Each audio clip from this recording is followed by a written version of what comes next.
வணக்கம் மக்களே. ஸோ நம்மளோட சேனலில் வந்து இன்ட்ராடேக்கான வீடியோஸ் வந்து நான் போஸ்ட் பண்ணிட்டு இருந்தேன். நடுவில் ஒரு 5 டேஸ் வந்து வீடியோ போடல. ஏன் அப்படின்னு பார்த்தீங்கன்னா, ஸ்ட்ராடல் பொசிஷன் சொல்லிட்டு நான் என்ன பண்ணிட்டு இருந்தேன், ஆப்ஷன்ஸில் வந்து ஹோல்ட் பண்ணியிருந்தேன். அதனால என்னால் வந்து அந்த இன்ட்ராடேக்கான வீடியோஸ் வந்து போட முடியாமல் இருந்தது.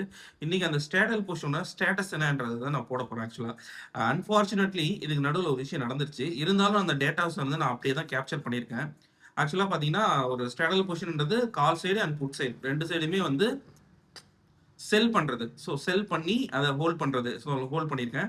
அதுதான் இது வந்து ஒரு எப்படின்னா ஒரு பொசிஷன் டேக்கிங் ட்ரேடர் தான். ஸோ நான் டைரக்ஷனல். ஓகேங்களா? நான் டைரக்ஷனல் எந்த சைடு போனாலும் சரி, கால் சைடு செல் பண்ணியிருக்கேன் அண்ட் புட் சைடு செல் பண்ணியிருக்கேன். ஸோ எந்த டைம் போனாலும் சரி, இதில் வந்து மெயினாக வந்து இது எப்படி வந்து ப்ராசஸ் ஆகுன்றதை சொல்லிடுறேன். இந்த இந்த ரெண்டு சைடுமே செல் பண்ணி வைக்கும் போது என்ன ஆகும்னா, டைம் ஆக ஆக ப்ரீமியம்ஸ் வந்து கொஞ்சம் டீகே ஆகிட்டே வரும். சரிங்களா? டீகேனா இப்போ ப்ரீமியம் வந்து ரெண்டு கால் சைடாக இருந்தாலும் சரி அண்ட் புட் சைடாக இருந்தாலும் சரி, ப்ரீமியம் வந்து கொஞ்சம் கம்மியாகிட்டே வரும். அதனால நம்ம என்ன பண்ண முடியும்னா, அந்த ப்ராஃபிட் மேக்கிங் செல்லர்னா வந்து ப்ரீமியம் கரண்ட் தான் ப்ராஃபிட். ஆப்ஷன் பையர்னா ப்ரீமியம் ஏறினா தான் ப்ராஃபிட். சரிங்களா? ஏன்னா வந்து ரெண்டு தடவை செல் பண்ணியிருக்கேன். ஸோ நாட்கள் ஆக ஆக அந்த ப்ரீமியம் கொஞ்சம் கொஞ்சமாக கம்மியாகி எனக்கு வந்து ப்ராஃபிட் மேக்கிங்கிறது வர ஆரம்பிச்சிடும். ஸோ அதனால நான் என்ன பண்ணிருக்கேன், இந்த பொசிஷனை வந்து ஹோல்ட் பண்ணியிருக்கேன். இதுக்கு நடுவில் நான் வந்து அப்பப்போ வந்து அந்த பொசிஷனை பார்த்துக்கிட்டும், நடுவில் இன்ட்ராடே பண்ணிக்கிட்டும், அதில் ப்ராஃபிட் லாஸ் ரெண்டுமே வந்து பண்ணிக்கிட்டே இருந்தேன். ஸோ அதை பற்றின ஒரு ஃபுல் வீடியோ தான் இது. சரிங்களா? அதனால இது டெஃபினட்டாக வந்து நீங்கள் ஒரு பிகினராக இருந்தாலும் சரி, எனக்கு வந்து லாஸ் அதிகமாக இருக்குது, ஆனால் ரிஸ்க் எடுக்க எனக்கு பயமாக இருக்குது அப்படின்னா, நீங்கள் இந்த மாதிரி பொசிஷன் வந்து நீங்கள் எனக்கு வந்து டைரக்ஷன் பார்த்து பை பண்ணுறது ரொம்ப கஷ்டமாக இருக்குது அப்படின்னா, நீங்கள் இந்த மாதிரி ஸ்ட்ராடல் பொசிஷனை யூஸ் பண்ணி நீங்கள் ப்ராஃபிட் மேக்கிங்கிறத பண்ணலாமா முடியாதான்றது வந்து இந்த வீடியோவில் கொஞ்சம் கிளியராகவே இருக்கும். ஏன்னா டேட்டாஸ் வந்து எக்ஸலில் வந்து தெளிவாக போட்டு வச்சுருக்கேன். சரிங்களா? அது வந்து பார்க்கலாம். நடுவில் கொஞ்சம் ஒரு பொசிஷன் என்ன பண்ணுறேன், இன்ட்ராடே பண்ணும்போது பொசிஷன் சேர்த்து க்ளோஸ் பண்ணிட்டேன். ஓகேவா? ஸோ இருந்தாலும் டேட்டாஸ் வந்து நான் கேப்சர் பண்ணியிருக்கேன். ஸோ ஒவ்வொரு நாளும் எவ்வளோ ப்ராஃபிட் வந்திருக்குன்றத நம்ம இந்த வீடியோவில் பார்த்துடலாம். வாங்க அந்த எக்ஸல் ஷீட்டில் என்ன நடந்திருக்குன்றத பார்த்துடலாம். Okay guys. ஸோ இது இந்த பொசிஷன் வந்து நான் என்ன பண்ணேன், க்ளோஸ் வித் லாஸ். ஆக்சுவலாக Nifty 25 August 24,400 call and Nifty 25 August 24,400 put. So ஓகேங்களா? இது பொசிஷன் வேல்யூ. அதாவது இதில் என்ன, இதில் இருக்கிற இந்த டேட்டாஸ் என்னன்றதை நான் உங்களுக்கு சொல்லிடுறேன். இந்த பொசிஷன் வேல்யூன்றது நான் காலை செல் பண்ணும் போது அதோட வேல்யூ வந்து 482 ரூபா. புட்டை நான் செல் பண்ணும் போது அதோட வேல்யூ 510 ரூபா. ஸோ அதனால அது மாதிரி என்ன பண்ணுவேன், டேட் வைஸாக நான் இந்த மாதிரி ஃபில் பண்ணிவிடுவேன். சரிங்களா? எவ்ரிடே க்ளோசிங் வந்து க்ளோசிங் ப்ரைஸை நான் இங்கே வந்து மார்க் பண்ணிவிடுவேன். இது வந்து எவ்ரிடே க்ளோசிங் ப்ரைஸ். இது காலோட க்ளோசிங்கு, இது புட்டோட க்ளோசிங். அதான் இங்கேருந்து இந்த டேட்லேருந்து ஸ்டார்ட் ஆகுது.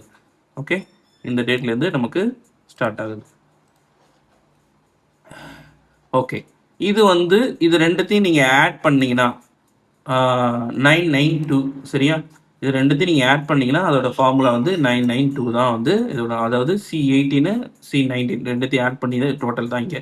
அதேமாதிரி இங்கே எல்லாத்தையும் ஆட் பண்ணி இங்கே, இது எல்லாத்தையும் ஆட் பண்ணி இங்கே, இது எல்லாத்தையும் ஆட் பண்ணி இங்கே, இந்த மாதிரி ஆட் பண்ணி இங்கே எல்லா இடத்துலையும் இந்த காலத்தில் போடுறேன். ஸோ ஓகே, அப்புறமேட்டு இது என்ன அந்த 17 அப்படின்னு பார்த்தீங்க அப்படின்னா, இப்போ நான் ஓப்பன் பண்ணல, எனக்கு வந்து ப்ரீமியம் டிகே ஆனால் தான் ப்ராஃபிட். கரெக்டாக? அப்போ எனக்கு 22,6 என்ன வேல்யூ, க்ளோசிங் வேல்யூ, அது ரெண்டுத்தையும் இங்கே எடுத்து போட்டேன் அப்படின்னா அதை ஆட் பண்ணி இங்கே கொடுக்கும்.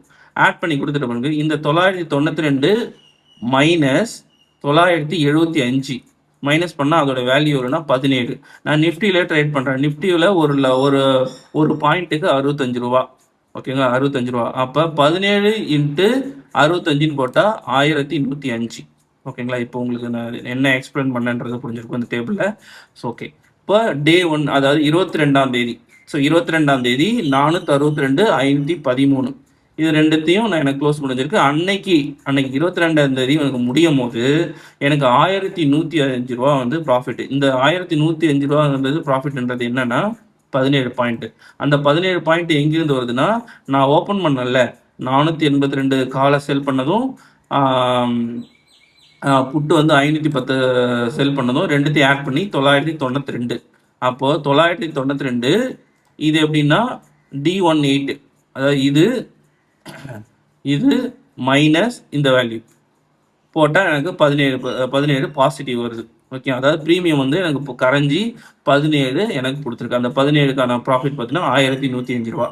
அடுத்த நாள் 6ஆம் தேதி, அது அடுத்த நாள்ல ஆக்சுவலா இன் பிட்வீன்ல என்ன ஆயிடுச்சுன்னா, இந்த பொசிஷன் வந்து பை மிஸ்டேக்கா திரும்பவும் நான் என்ன பண்ணேன், க்ளோஸ் பண்ணிட்டேன். பட் ஆனா நான் விடல. ஸோ கண்டினியூவா வந்து ஹோல்ட் பண்ணியிருந்தா எனக்கு ப்ராஃபிட் வருமா வராதா அப்படின்றத நான் இந்த இடத்துல போட்டிருக்கேன் ஆக்சுவலா. ஓகே. ஸோ ஓகே, 22லேருந்து 6/7ஆம் தேதி வந்து போயிடுச்சு. ஏன்னா நடுவில் வந்து நான் நோட் பண்ணல. ஆக்சுவலாக என்ன பண்ணேன்னா, இது எனக்கு இந்த ஐடியாவே இல்லை. இந்த மாதிரி காலம் செட் பண்ணி போடலாம் அப்படின்ற ஐடியாவே இல்லை. அதுக்கப்புறம் எனக்கு வந்து தோணுச்சு, ஓகே இந்த மாதிரி செட் பண்ணால் தான் மக்களுக்கு நம்மளால புரிய வைக்க முடியும் அப்படின்றது எனக்கு தோணுச்சு. ஸோ அதனால என்ன பண்ணேன், இந்த பொசிஷன் வந்து இந்த ஒரு 27 28ஆம் தேதி என்னமோ க்ளோஸ் ஆயிடுச்சு. ஆக்சுவலாக நெகட்டிவ்ல நான் க்ளோஸ் பண்ணிட்டேன். ஏன்னா தப்பாக க்ளோஸ் பண்ணோன்னா அது விட்டுட்டேன். அது அடுத்த நாள் ஓப்பன் ஆகும்போது எனக்கு நெகட்டிவ்ல ஓப்பன் ஆயிடுச்சு. ஸோ அதனால வந்து ஒரு 2500 ருபீஸ் இந்த இடத்துல வந்து லாஸ் பண்ணி தான் இந்த பொசிஷனை க்ளோஸ் பண்ணேன், இந்த ஸ்டாடல் பொசிஷனை. ஓகே. அடுத்தது 6ஆம் தேதி பார்த்தீங்கன்னா, 6ஆம் தேதியில் வந்து 498 7வது மாதம் 6ஆம் தேதி. ஓகேங்களா, 498 347 கிட்டத்தட்ட எனக்கு இந்த வேல்யூலேருந்து ஓப்பன் வேல்யூலேருந்து இந்த வேல்யூ மைனஸ் பண்ணால் 147 பாயிண்ட் எனக்கு வந்து ப்ராஃபிட். அதாவது எத்தனை நாள்னா 22லேருந்து அடுத்த மாதம் 6ஆம் தேதிக்குள்ளே எத்தனை நாள் ஆகுது, இதில் ஒரு 8 நாள், இதில் ஒரு 5 நாள். ஓகேவா, 8 5 13 நாளுக்கு எனக்கு எவ்வளோ வந்திருக்குன்னா 147 பாயிண்ட் வந்து நான் கேப்சர் பண்ணியிருக்கேன். ஓகேங்களா, 147னா அதோட வேல்யூ வந்து 9555 ரூபா. ஓகேவா. அடுத்தது 7ஆம் தேதி. 7ஆம் தேதி பார்த்தீங்கன்னா திரும்பவும் எனக்கு எவ்வளோக்குன்னா 140லேருந்து 176க்கு எனக்கு பாயிண்ட் வந்து இன்க்ரீஸ் ஆயிருக்கு. அப்போ எனக்கு 11,440 ரூபா வந்திருக்கு. அடுத்தது 8ஆம் தேதி பார்த்தீங்கன்னா இதில் தான் ஒரு பெரிய டவுன்ஃபால் நடந்தது. ஆக்சுவலாக மார்க்கெட் சர்ன்னு கீழே விழுந்தது.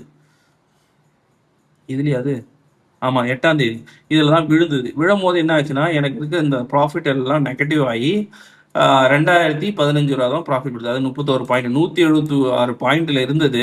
ஏன்னா மார்க்கெட் ஸ்டேடலை பொறுத்தவரையும் அதாவது மார்க்கெட்டை பொறுத்தவரையும் ஆப்ஷன் செல்லருக்கு எப்போ நெகட்டிவ் வர்றதுக்கான பாசிபிலிட்டி இருக்கும் அப்படின்னு பார்த்தா, மார்க்கெட் ரொம்ப வேகமாக மேலே போனாலும் சரி, வேகமாக கீழே வந்தாலும் சரி, இந்த மாதிரி ஸ்டேடல் 2 சைடு செல் பண்ணுறவங்களுக்கு வந்து நெகட்டிவ் வர்றதுக்கான ப்ராபிலிட்டி ஜாஸ்தி. ஓகேங்களா. அடுத்தது 8ஆம் தேதி, அதனால தான் எனக்கு வந்து என்னன்னா 2015 ரூபா லாஸ் ப்ராஃபிட்ல இருந்தது. அதுக்கு அடுத்தது பார்த்தீங்கன்னா 9ஆம் தேதி எனக்கு அடுத்த நாளே ஒரு சின்ன ரிவர்சல் கொடுத்தோன்னா எனக்கு ப்ராஃபிட் வந்து திரும்பவும் வந்துருச்சு. 8,515 ரூபா, 131 பாயிண்ட்டுக்கு திரும்ப வந்துட்டேன். அதுக்கு அடுத்த நாள் 10 212 பாயிண்ட்டாக இன்க்ரீஸ் ஆயிடுச்சு. ஓகேவா, 13,780 ரூபா. அதேமாரி 13/7 அன்னைக்கு வந்து 174 பாயிண்ட் 11,000 இன்க்ரீஸ் ஆயிடுச்சு. அடுத்து திரும்ப ஒரு கொலாப்ஷன் நடந்ததுல, சரக்குன்னு மேலே ஏறிச்சு. அன்னைக்கு பார்த்தீங்கன்னா கொஞ்சம் கம்மி தான், அது திரும்ப குறைஞ்சிச்சு. அதுக்கு அடுத்த நாள் 171 பாயிண்ட்டாக வந்தது. அதுக்கு அடுத்த நாள் 16 லாஸ்ட் வீக்கில் 13,195 ரூபா ப்ராஃபிட்டில் நிற்கிது இந்த ட்ரேட். ஓகேங்களா. அடுத்தது வந்து இந்த பொசிஷனில் தான் நான் ஓப்பனில் வச்சுருந்தேன். என்னைக்கு க்ளோஸ் ஆகிடுச்சுன்னா 15ஆம் தேதி 7 15/7 வந்து என்ன பண்ணிட்டேன்னா சேம் அதே தான் இதுவும். இது கூட இது வந்து நான் ஜஸ்ட் ஹோல்டு பண்ணேன், வெயிட் பண்ணிகிட்டே இருந்தேன். ஓகேங்களா, அவ்வளோதான், அதுதான் இது. ஆனால் இது கூட நான் என்ன பண்ணியிருந்தேன் அப்படின்னா, இந்த ஸ்டாண்டர்ட் பொசிஷன் ஹோல்ட் பண்ணும்போது இதோட வேல்யூ பார்த்துக்கலாமா. இதோட வேல்யூ பார்க்கும்போது 29 செப்டம்பர் போயிட்டேன். அதில் 677 427 ரெண்டுத்தையும் ஆட் பண்ணிங்கன்னா 1104 ரூபா. ஓகேங்களா. அடுத்தது ஃபர்ஸ்ட் டே 7ஆம் தேதி எனக்கு 22 பாயிண்ட் வந்து எனக்கு வந்து கிடைச்சிருக்கு. அதில் பார்த்தீங்கன்னா 1430 ரூபா ப்ராஃபிட். அதுக்கு அடுத்த நாள் 8ஆம் தேதி ஒன்று பொத்துன்னு கீழே வந்துன்னு சொன்னல, அப்போ என்ன போச்சுன்னா என்னோட பொசிஷனு கிட்டத்தட்ட வந்து சரசரன்னு வந்து குறைஞ்சி -6,370 ரூபா எனக்கு லாஸ் வந்துச்சு. -6,370 ரூபா எனக்கு வந்து இந்த இடத்துல வந்து லாஸ் வந்துச்சு. ஸோ இந்த லாஸை நான் எப்படி இன்ட்ராடேல கன்வெர்ட் பண்ணேன்னா, இன்ட்ராடேல நான் என்ன பண்ணேன்னா 4,950 ரூபா என்ன பண்ணேன், ப்ராஃபிட்டை புக் பண்ணேன். புக் பண்ண உடனே எனக்கு அடுத்த நாள் புக் பண்ண ரிமைனிங் எவ்வளோ இருக்கும், ஒரு 1,300 200 இருந்தது, எனக்கு லாஸில் இருந்திருக்குமா. ஓகே. அதுக்கு அடுத்த நாள் இந்த 6,370 ரூபான்றது வந்து அப்படியே ரிவர்சலில் எனக்கு திரும்பவும் வந்துருச்சு. வெறும் -98 பாயிண்ட் இருந்தது, எனக்கு -7 பாயிண்ட் தான் வந்தது. ஸோ அப்போ இந்த இடத்துல எனக்கு இந்த இது வந்து நான் பண்ணனால எனக்கு வந்து இந்த ப்ராஃபிட் வந்து அப்படியே நிற்கிது. ப்ராஃபிட்டில் நிற்கிறேன் நான். என்னோட பொசிஷன் வந்து நெகட்டிவ்ல இருந்தாலும் எனக்கு வந்து ப்ராஃபிட் இருக்கு. ஏன்னா இன்ட்ராடேல நான் கவர் பண்ணிட்டேன். அதுக்கு அடுத்த நாள் பார்த்தீங்கன்னா 10/7 என்னோட இந்த ஸ்டாடல் பொசிஷன் செகண்ட் டைமாக திரும்ப ப்ராஃபிட் ஜோனுக்கு வருது. எவ்வளோ வருது, 3,120. ஏன்னா பக்கா சைட்வேஸ் போச்சு அன்னைக்கு. ஓகே, அதனால என்ன ஆச்சுன்னா எனக்கு 3120 ரூபா ப்ராஃபிட் கிடையாது. அன்னைக்கு நான் இன்ட்ராடே பண்ணேன். அதுக்கு முந்தா நாள் -11 ரூபா. இது இன்ட்ராடே பொசிஷன், இன்ட்ராடே பண்ணது. அன்னைக்கு இன்ட்ராடே பண்ணால் அதில் ஒரு 299 ரூபா லாஸ் இன்க்ளூடிங் ப்ரோக்கரேஜ். ஓகே, காலி. ஓகே, அதுக்கு அடுத்த நாள் எனக்கு வந்து திரும்ப இந்த பொசிஷன் எவ்வளோ கொடுத்துருக்குன்னா 1105 ரூபா, 3120 ரூபாயிலேருந்து திரும்ப 1105 ரூபா போச்சு. ஆனால் அன்னைக்கு இன்ட்ராடே பண்ணேன், அதில் வந்து எவ்வளோனா 2027 ரூபா ப்ராஃபிட் எடுத்தேன். அதுக்கு அடுத்த நாள் திரும்ப 14 என்ன ஆயிடுச்சுன்னா -650 போயிடுச்சு. ஆனால் அன்னைக்கு இன்ட்ராடேவில் 1700 ரூபா ப்ராஃபிட்டை பண்ணேன். 15/7 தான் நான் சம்பவம் பண்ணிட்டேன். என்ன பண்ணிட்டேன் அப்படின்னா, அன்னைக்கு இன்ட்ராடே பண்ணேன், ப்ராஃபிட்டும் இல்லை லாஸும் இல்லை. எனக்கு இது வந்து ப்ராஃபிட்டில் இருந்தது. நான் என்ன பண்ணிட்டேன் அப்படின்னா, பொசிஷனை கொண்டு போயிட்டு 600 ரூபா ப்ராஃபிட்டில் இருக்கும்போது என்ன பண்ணிட்டேன், க்ளோஸ் பண்ணிட்டேன். பை மிஸ்டேக்காக ஈவினிங்கில் எடுத்து பார்க்கும்போது க்ளோஸ் ஆகிடுச்சு. ஆக்சுவலாக இது வந்து இது கிடையாது. இது வந்து அன்னைக்கு க்ளோசிங்கில் பார்த்தீங்கன்னா ப்ராஃபிட் இவ்வளோ அந்த பொசிஷன். பட் ஆனால் நான் பொசிஷன் இந்த இடத்துல 15ஆம் தேதி க்ளோஸ் ஆயிடுச்சுன்றனால ஒன்றும் பண்ண முடியல. சரி, வேற ஒன்றும் பண்ண முடியாதுன்றனால விட்டுட்டேன். ஆனால் இன்ட்ராடே பண்ணும்போது எனக்கு ஒரு ப்ராஃபிட் இல்லை, லாஸும் இல்லை, 0. அதனால 0 போட்டு வச்சிருக்கேன். ஒரு 5 ரூபாயா 6 ரூபாய் மாதிரி லாஸ்ட் இருந்தது, அதனால விட்டுட்டேன். அதுக்கு அடுத்த நாள் வந்து நான் இந்த இடத்துல பொசிஷன் ஓப்பன் கிடையாது, எதுவுமே கிடையாது. ஜஸ்ட் நான் இது இன்னைக்கு வரையும் பாசிட்டிவ் வச்சுட்டு இருக்கேன். அப்படி வச்சுட்டு இருக்கேன் கணக்கு. அதாவது எப்படின்னா, ஹோல்ட் பண்ணுற கணக்கில் நான் வச்சுருக்கேன். இங்கே எப்படி பண்ணணும் அதேமாரி டேட்டாஸ் மட்டும் நோட் பண்ணி வச்சுருக்கேன். ஸோ 16ஆம் தேதி 1625 ரூபா கொடுத்துருக்கு. அன்னைக்கு இன்ட்ராடேல ஒரு 3200 ரூபா ப்ராஃபிட் எடுத்துருக்கேன். 17 அதில் வந்து என்னன்னா 1625 ரூபாயில நிற்கிது. அன்னைக்கு இன்ட்ராடேவில் ஒரு 1075 ரூபா ப்ராஃபிட் பண்ணியிருக்கேன். ஸோ இன்னைக்கு வந்து என்ன பண்ணியிருக்கேன் அப்படின்றத பார்க்கலாமா? ஸோ இன்னைக்கு என்ன பண்ணியிருக்கேன் அப்படின்னா, ஒன்றும் பெருசாக பண்ணல. ஸோ இன்னைக்கான பொசிஷன் வந்து பார்த்தீங்கன்னா இன்னும் பெருசாக பண்ணல. ஆக்சுவலாக நெகட்டிவ் தான். 905 ஒரு 74 ஒரு 159 வரை ப்ராஃபிட்டோட புக் பண்ணிட்டேன். ஓகே ஓகே, அவ்வளோதான் மக்களே. ஸோ இந்த ஸ்டேடல் பொசிஷன் வந்து நம்ம பெரிய லெவலில் ரிஸ்க் எடுக்கலனாலும் லாங் டேர்ம் நல்ல லாங் டேர்முக்கு நீங்கள் வந்து ஹோல்ட் பண்ணும்போது டெஃபினட்டாக உங்களுக்கு வந்து இந்த ஸ்டேடல் பொசிஷன் வந்து ப்ராஃபிட் மேக்கிங்கிறத கொடுக்குது கண்டிப்பாக. ஸோ அதில் வந்து மாற்று கருத்தே இல்லை. நீங்கள் லாங் டேர்ம், அதாவது ஒரு மாதம் கிட்ட ஹோல்ட் பண்ணீங்கன்னா டெஃபினட்டாக வந்து அதுலேருந்து உங்களுக்கு ஒரு 200 பாயிண்ட், ஒரு 1100 பாயிண்ட்ஸ் நீங்கள் வந்து கால் அண்ட் புட் ரெண்டு சேர்த்து செல் பண்ணுறீங்க அப்படின்னா டெஃபினட்டா உங்களால அதுல ஒரு 200 பாயிண்ட் வந்து உங்களால தாராளமா கேப்சர் பண்ண முடியும். ஓகேங்களா? அதனால என்ன பொறுத்தவரையும் இந்த ஸ்டேடல் பொசிஷன் வந்து ஓகேவான்னு கேட்டீங்கன்னா லாங் டைம் ஃப்ரேமுக்கு டெஃபினட்டா இது வந்து ஓகே.